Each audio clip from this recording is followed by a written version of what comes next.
I just watched all 13 Halloweens. It took 4.5 days, a little bit over 22 hours, 13 pictures, 9 directors, a 44-year franchise, 4 timelines, kind of 5 timelines, 4 timelines in an alternate universe. I know a bunch of people have already done this, regular people and YouTubers, fan culture. I have directed quite a few movies, and I don't know if that gives me a fresh perspective, but we'll see. It's whatever you want it to be. Hell yeah! Coming in last place is the 7th film in the franchise, and that's H2O. In 1998, we got the first post-Scream Halloween, and it is literally a dumb carbon copy. We start with Mr. Sandman, so we're kind of going into Halloween 2 territory, but nope, we got the dumb cold open with Joseph Gordon-Levitt, and then we just go into a total cash grab carbon copy. Scream sanitized the genre and made horror for regular people. The head tilts back and he's driving again, but we just have a straight up unoriginal blob of nothingness. I hated it as a teenager. I don't like it as an adult. My favorite part was that LL Cool J told Josh Hartnett to comb his hair. Steve Miner directed this. He has no reason making a bad movie. Friday 2, Friday 3, House, Soul Man. People are still talking about Soul Man. The fact that he directed this makes it the biggest letdown of the entire franchise. Number 12. In 12th place, we have the 12th movie of the franchise, and that's Halloween Kills. 2021, the middle installment of the David Gordon Green Blumhouse reboot. And I really like David Gordon Green, and I'm not going to give him any special treatment. I was from a film troupe in Tennessee. He was from a film troupe in North Carolina. One of my guys, big brother, was in their guys. So we have some friendship going on, but no special treatment. Evil Dies Tonight? What is that shit? Horror films have a nice long past of being socio-political, and that's cool when it's done right. Do like that it picks up off of the first Blumhouse, just like Halloween 2, just like Rob Zombie's Halloween 2, and I hate everything else on it. No, I like the kids on the swings. Those kids are awesome. But besides that, total dog shit movie. Mob mentality, fail. Number 11. Resurrection, 2002. This was the 8th in the franchise. And this is the Fish Tank Halloween. The Big Brother Halloween, the Busta Rhymes Halloween. Now, I loved the additional layer of multimedia, being able to cut to the webcam. That was literally what saved this from not being last. Rick Rosenthal directed this. The first time a director directed 2. He directed Halloween 2, and he directed this. I do like Busta Rhymes. That karate was amazing. My 2 favorite things were Busta Rhymes talking shit to Michael Myers. The Me versus Me, the mirroring, it's like a Biz Markie song. It worked. He punked him out. I don't know if Michael or what psychologically worked, but it did work. But then Busta Rhymes talked shit to him again at the body bag in the end of the movie. And in one version, he opened his eyes. It was so dumb. And we know Rick can direct a good movie. Halloween 2 was amazing. He followed Alfred Hitchcock. He directed The Birds 2. He also directed Bad Boys, not the lame one, the one where Sean Penn's in prison. So there's no reason that this should be this bad. Number 10.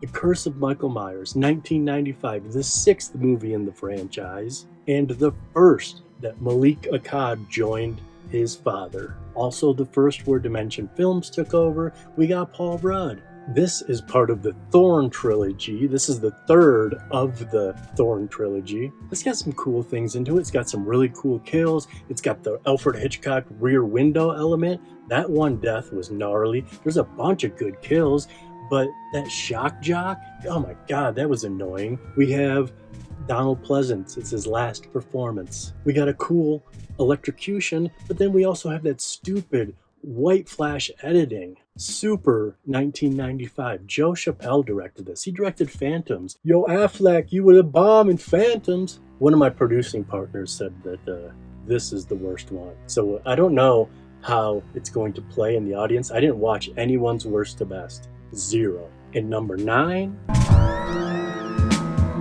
is The Revenge of Michael Myers. We're still in the Thorn trilogy. This is the one with the cop clowns. It also has that man in black. It also has Michael Myers in jail. He freaking cries. Why isn't this one the last one? Dominique Othran Girod directed this. He directed The Omen 4. Why couldn't he deliver on this? Fun fact, David Gordon Green hired him to be the second unit director of Halloween Kills. But this might have been the hardest I ever laughed as a stoned kid, because this opens with Michael whitewater rafting.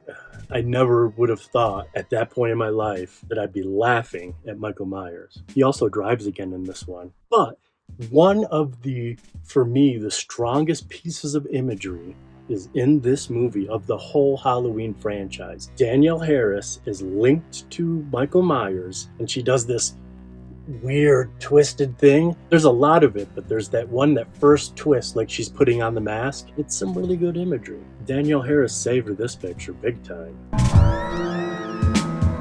And number 8 is more Danielle Harris. There's 3 Thorn trilogies, and we just got them all 3 out of the way. The Return of Michael Myers, 4th in the franchise, 1988, the opening credits of this movie, where it opens with Mustafa Akkad, and it is the most fall or autumn. It is the imagery, it's just B-roll or second unit photography. That opening series is just so good. I watched these in order. By the time I got to this, I was like, dude, it is like total Halloween weather. Outside, on my TV, in my head. We've got introducing Danielle Harris. We have Sasha Jensen 5 years before Dazed and Confused, which is kind of cool. We got Cops Do It by the Book. And we have Scarface, Donald Pleasance. Dwight Little directed this. You might know him from Murder at 1600 Street. That's the only other picture I've seen that he directed. But I think this is pretty good. And just 2 years after this, me and my whole friend group were obsessed with Danielle Harris.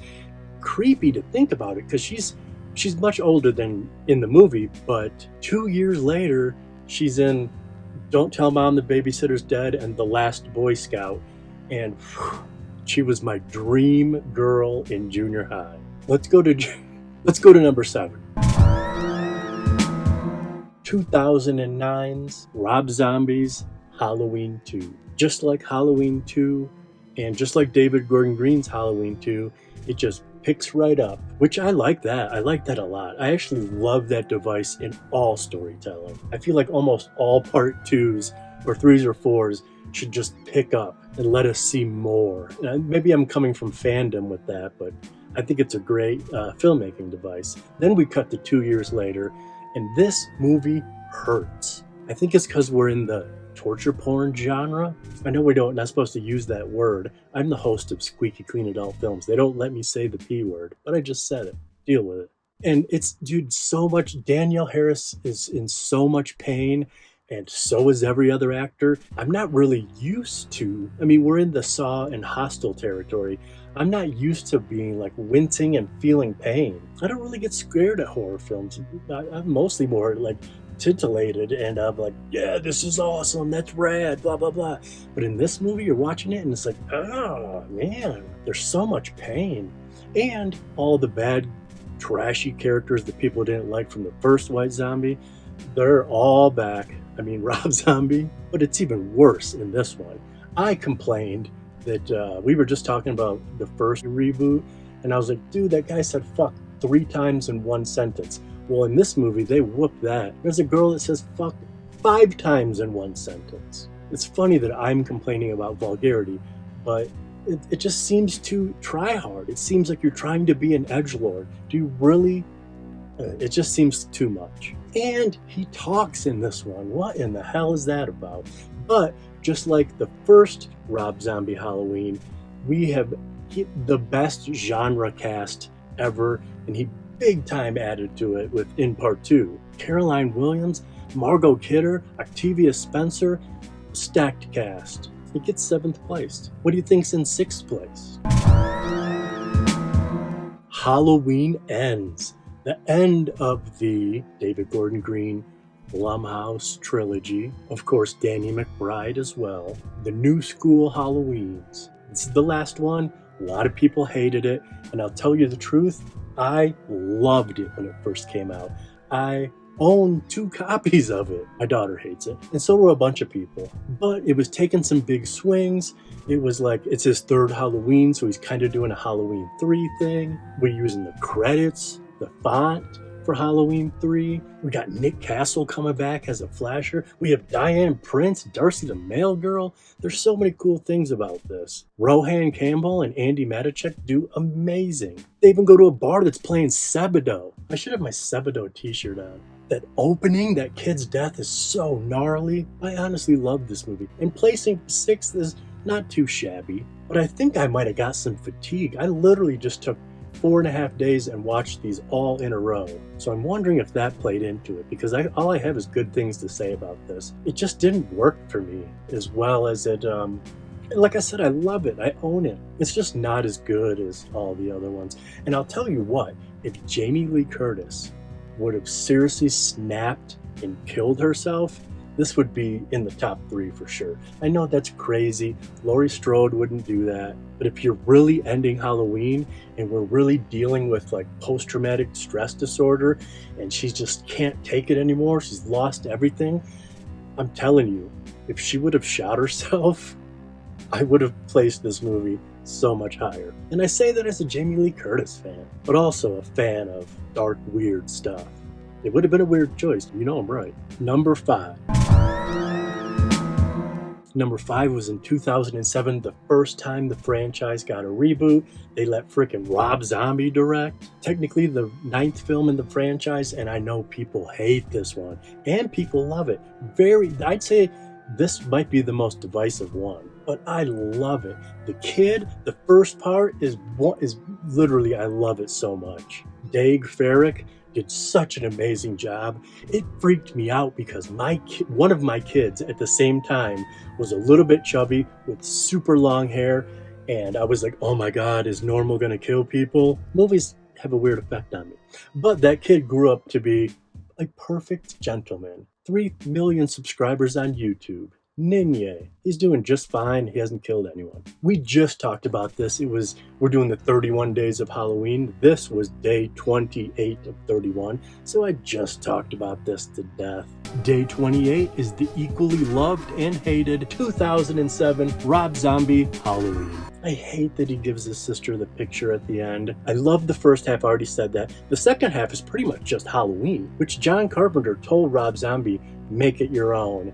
And it seemed like what he came up with, which I'm not hating on this, is give it a completely original first half and then second half just basically do Halloween. But he has the best cast ever. In genre filmmaking, no one can beat it. This has the best cast. Bill Moseley, Brad Dourif, Danielle Harris, Clint Howard, Danny Trejo, Cherry Moon Zombie, Tyler Mane, Malcolm McDowell, Dee Wallace, Ken Foray. You can't beat this cast. And number 4 is the second Halloween reboot, 2018, David Gordon Green, one of the best filmmakers of our time. I don't know if you have seen Undertow and George Washington and All the Real Girls. I'm not even talking about his 3-picture deal with Apatow or his 3-picture deal with Blumhouse. I'm talking about David Gordon Green. I was so excited for this, and I think the cold open was so strong on that checkerboard or chessboard or whatever. The whole beginning, the sound design, the holding the mask, the way it cuts to the title, the way it throws back to the credits for the original Halloween, it's just literally amazing. It's dedicated to Mustafa Akkad, which literally made me cry. Not like wham, wham, wham, but I've seriously had tears that welled up and on one side fell. John Carpenter was back for the first time in a long time, making the music with his son. Person I saw it with in the theater didn't like the gotcha, the Judy Greer playing possum, but I loved that. I just rewatched it and I loved it again. I've seen this picture 6 or 7 times, and my buddy's wrong, the gotcha is pretty awesome. The subdued escape of Michael Myers, that he kills that kid and then he offers the teeth. I didn't like, and this is on me, I didn't like the modernization. As soon as I heard podcast, I was like, eye roll, and cell phones and social issues, and I don't know, that's my fault. But I'll tell you, like Lori shooting herself, which she didn't do, if Michael Myers would have stabbed that baby, this might be number one. I know that's too much for some people, but I want stuff to be different. For example, I love Sleepaway Camp 3. It's the most sexist, racist, homophobic, drug-fueled punk rock movie. I don't want any of those things in real life. That's what cinema's for. It's escapism. I want all that. Give me all that in cinema, but not in real life. I certainly don't want any babies stabbed, but it would have been so fucking gnarly if when he walked by that baby, he just stabbed it. I don't mean to be extreme jock horror guy, but it's in my notes. I wrote it down. But number 3, the biggest shock to me in this whole journey, because I remember liking Halloween 2, but I don't remember loving Halloween 2. Number 3 is 1981's Halloween 2 by Rick Rosenthal, the dude who directed The Resurrection Lemon. Now, this was made after Friday the 13th had already started. 1981, same year Friday the 13th Part 2 came out, but that means Friday 1 was already out. The slasher, the American slasher, has already kind of had a blueprint that everyone was following, which can be a good or bad thing. I loved the stalk and slash atmosphere. It was just gnarly. Part 1 was more atmospheric. This was more like a VHS rental with like boobs and blood. And I love that it just goes right after Part 1. But there's a fake out. We open with Mr. Sandman. We open and close with Mr. Sandman. And it gives you this false sense of something. And then smash cut right back into Halloween 1. I love it. We got the head tilt back. We got creepy paramedics like Friday 4. I like that Jimmy falls asleep in his car. Not falls asleep, but like passes out. That was like a realism I wasn't expecting. I loved the hot tub where it starts with the silent death in the background and then comes into the gnarly one. This one, of course, has nudity because it's a 1981 VHS slasher. We got giallo blood. That blood is so red that Tom Savini would hate it, but I love it. And you want to know what's funny? We called this the heroin Halloween when I was a kid. I have no idea where we came up with that. I must have heard some of the older kids say that, and then I just parroted it back within our friends groups. We all called it the heroin Halloween because Jamie is just under the influence the whole movie. I guess it's more likely morphine, and we even see it once in a POV shot where she's all like pilled out. I guess not pilled out, but drugged out, and you can see the haze, and he's holding the nurse up. I can't believe how much I loved. This was the biggest surprise of this entire 13 movies. Uh-oh. Just kidding. Number 2 is the original Halloween. Classic. Deborah Hill, John Carpenter, Dean Cundey, Nick Castle. The music. There's no music like this. And there's nothing better. The only thing that might be better than this is Goblin, the score to Dario Argento movies, which John Carpenter said he used as inspiration. Dean Cundey just killed this with the Panavision Panaglide. This was the Steadicam. Talk to anyone. The Steadicam, which, like I just said, is a Panavision Panaglide, was the frickin' star of this movie. It's what made this stand out from everything. And the music, and everything. I love this movie. One of my favorite movies. And Dean Cundey shot The Fog, The Thing, the first 3 Halloweens, Escape from New York. He was so cool until like Spielberg and Zemeckis got to him. But this is back in, like, Dean Cundey shot Human Tornado, which is Dolomite Part 2. Rudy Ray Moore spinning around, those effects. That's freaking Dean Cundey right there. Totally in love. I was in love, and I still am in love with Jamie Lee Curtis's performance. PJ Souls. Oh, I can't tell you how much I loved him as a kid. The only thing I don't like about this movie is that stupid ass PJ Souls cross-eyed death pose. Oh, I wish someone would like George Lucas that, make her eyes go right. I don't want her looking like Cobes. I want her looking like PJ Souls, with her soul going to the other dimension. Again, the music is so good. There's nothing like it. There's only 2 things even slightly similar, and that's theme to Unsolved Mysteries and Something I Can Never Have by 9 Inch Nails. There's like this own genre of electronica. And that leaves us with number one of the best films of all time. Kill everyone, kill children, no holds barred. One of the gnarliest movies I've ever seen in my entire life. My favorite movie as a kid, one of my favorite movies as an adult. And I have fought with people for years over this. But it seems like half the world came around. Now everyone loves Halloween 3. I barely even have to defend it. Now I meet new people and they say, you know what, my favorite? I know people aren't going to like this, but my favorite's Halloween 3. And I'm like, fuck everyone else. Halloween 3 is my favorite movie. Halloween 3 is the best movie. It's got the best kills and is basically a giallo. And everyone's, okay, what's a giallo? Black-gloved killer, which we do have black-gloved killers. But the main staple of a giallo is a regular person solving a crime. Go back through all of Italian history of cinema. That's the key. A regular person solving a crime. And in this one, we get a drunk-ass doctor and a hot chick, and they go to solve the crime. Interesting side note, this was the first kill count for Dead Meat that I ever gave a thumbs down to. We have the best kills. We have the best music. That earworm it's like orgasmic. I love hearing it. I cut a Silver Shamrock supercut. It got strucken off of YouTube, and I re-uploaded it with a universal signal in the symbol in the corners, and they let it fly, but it's still flagged, and they own the rights, so YouTube doesn't show you that stuff. But it's been out for like 7 or 8 years. It's the best supercut I've ever made. It's probably above my head. But the kills, you got that car block, the wheel chock, they move it, and it squishes them. That made such an impact on me as a kid. Anytime I see a wheel chock, I think, dude, you better not pull that or you're going to get squished. And then we go into the eye gouge with the black glove killer, and then we get the what's it called? Self-immolation? Where you set yourself on fire and that fucking car explodes. That's what frickin' Spielberg saw. Then someone's head gets ripped off. Then we got blue energy and bugs with a face peeled back. And then, of course, we have that kid. That kid death is one of the best deaths ever. Bugs, snakes, death. And remember, he didn't turn off that third channel. So 1/3 of America got that. I know that Tom Atkins says that, behind the scenes. No, I think that it would all played itself out right. Wrong. 1/3 of the kids got head squished deaths. The robot deaths with the yellow stuff. I got, a couple years back, about 10 years back, I got stabbed. Like literally, well, not stabbed, I got sliced. And you know what came out besides a bunch of blood? Everything was yellow. And I was going to the emergency room and I kept going, my arm is Halloween 3. My arm is Halloween 3.